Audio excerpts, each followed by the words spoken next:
Welcome to the HEARTS Entwined podcast. In this podcast, we'll be having discussions around the secrets which attract lasting, healthy, fulfilling relationships, creating a healthy mindset, and what women should know and understand about men. Introducing your host, Lyn Smith, the Queen of Hearts, relationship expert, trainer, speaker, and best-selling author of the Cupid's Bow technique.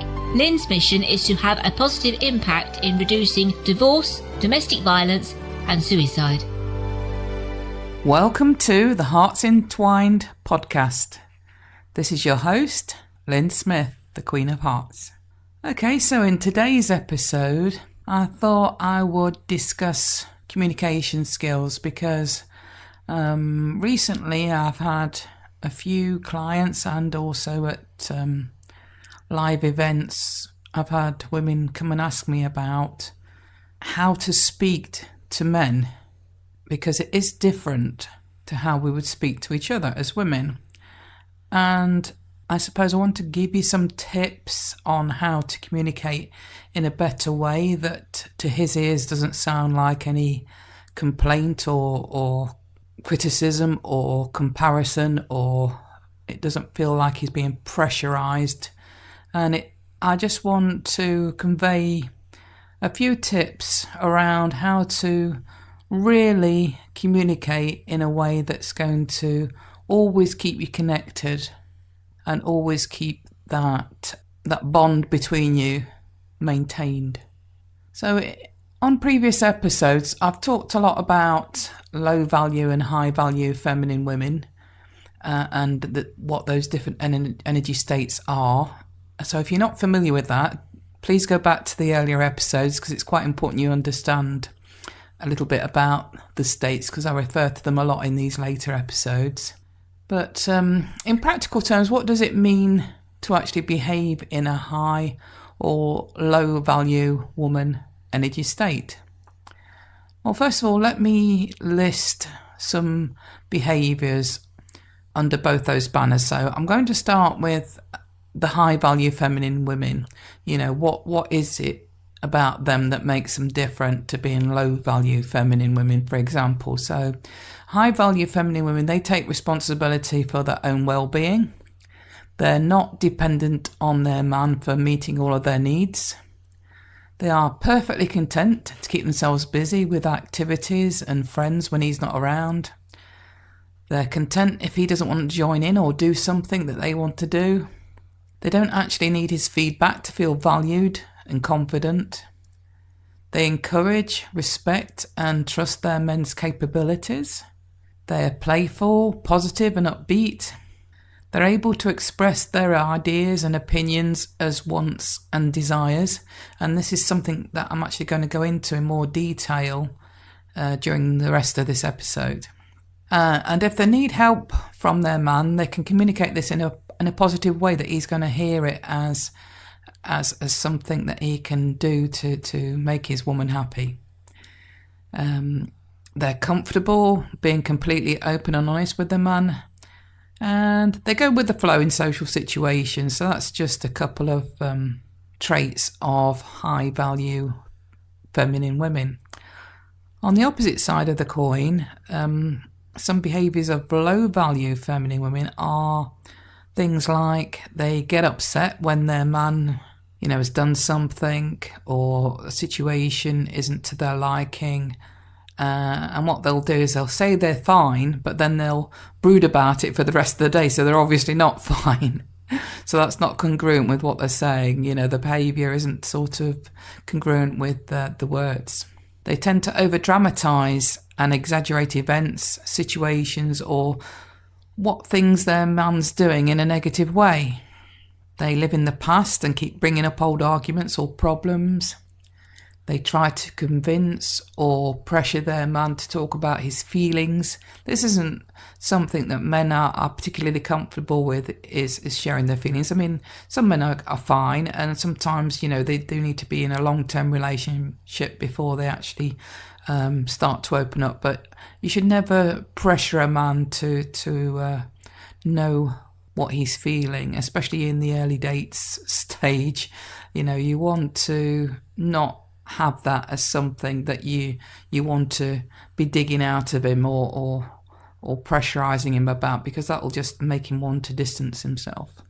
And they also make excuses and blame him or others for things that are going wrong in their life. So that's just a typical couple of pointers for the differences between what being a high value feminine woman means and what being a low value feminine woman means in terms of their traits and behaviours. So now I want to move on to discuss communication and how you can express your opinions and ideas in a way that's going to feel great to your man's ears, or if you haven't got a man in your life yet, remember this episode for when you do start dating, and know that if you ever need to express your ideas and opinions, you can do so from a high value feminine woman place, and he's going to receive those and really want to listen and connect with you. So I mentioned earlier that high value feminine women express their opinions and ideas as wants and desires, but what does that mean?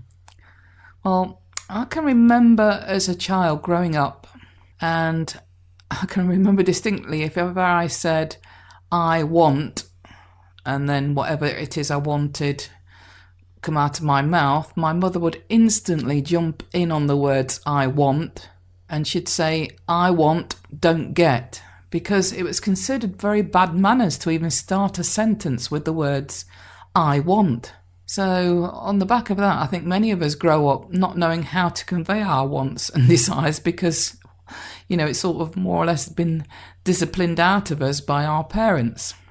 So in those days, the only options we had, and I don't know if it's different today, but the only options I can remember I had were not to state what I wanted. So I either had to learn to go without or wait to be asked.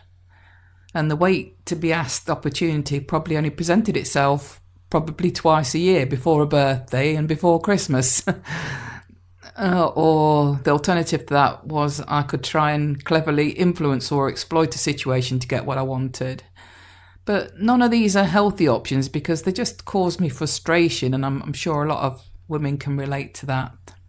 So how do we get what we want without sounding like a spoilt child or feeling that we need to resort to using underhand methods? Well, the answer is to ask for what you want by speaking it from your heart. When you speak your wants from your heart, you state what you want without having any expectations. Now that's the crucial bit. You state what you want without having any expectations. In other words, if he does give you what you want, great. If he doesn't give you what you want, that's also great. You are fine with the outcome either way, because nothing weighs more heavily on a man than the weight of a woman's expectations, because he'll immediately feel that energy shift from your feminine energy of speaking from your heart and actually, saying that there's something specific that you want, to it then now sounding like a masculine energy demand, because he'll feel the pressure on him to deliver, or else, because he'll instantly know it might meet with your disapproval just because you've actually had that shift, because he's felt your expectation around it. So let me see if I can think of an example. So if, for example, you said to him, I want to go abroad this year for a holiday, that would be your heartfelt desire. And if he replies, we can't afford it, maybe next year, his reply would be perfectly reasonable. So if you then countered and said, well, if you cut back on your football season tickets, we could put the money towards a holiday abroad. Your high value feminine message from the heart now becomes an unwanted masculine challenge. Do you see how, adding the bit about, well, if you cut back on your football season tickets, we could put the money towards a holiday abroad, now becomes almost like, that demand from him that he needs to do something in order to fulfill that, otherwise he'll meet with your disapproval. And what happens is that this is likely to cause disconnect at best, or it's likely to make him want to defend himself at worst. And that could easily escalate into an argument, and that's not what you want, is it? So discovering how to speak your wants from your heart is another high-value woman feminine trait, which enables you to firstly be accountable for your own well-being and happiness, and secondly is a way to let your man know how to win with you and to be your hero. And if you want more proof of this, you've just got to look at men, around you, who do things for their woman, like go out in the middle of the night to find a 24/7 shop where they, can pop into because their pregnant wife is craving a particular food. For example, I can remember my ex-husband doing that for me. What's another example? You get guys who regularly work overtime or work 2 jobs so that they can treat their wives or partners to a holiday of a lifetime, or so that they can stay at home and be a full-time mum to the kids.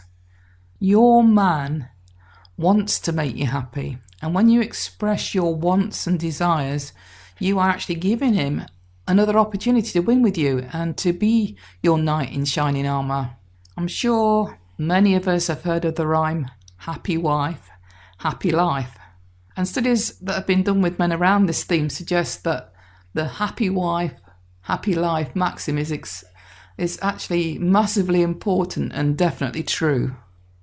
So to state your wants and desires, you just need to be short, direct and to the point. It really is as simple as saying, I want or don't want. It really is that easy.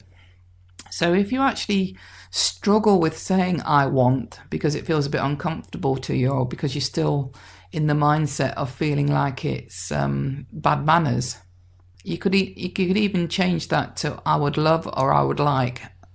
Those phrases work just as well. So for example, you might say I want to be pampered, or I would love to be pampered, or I would like to be pampered. They're all equally good phrases to get into the habit of saying.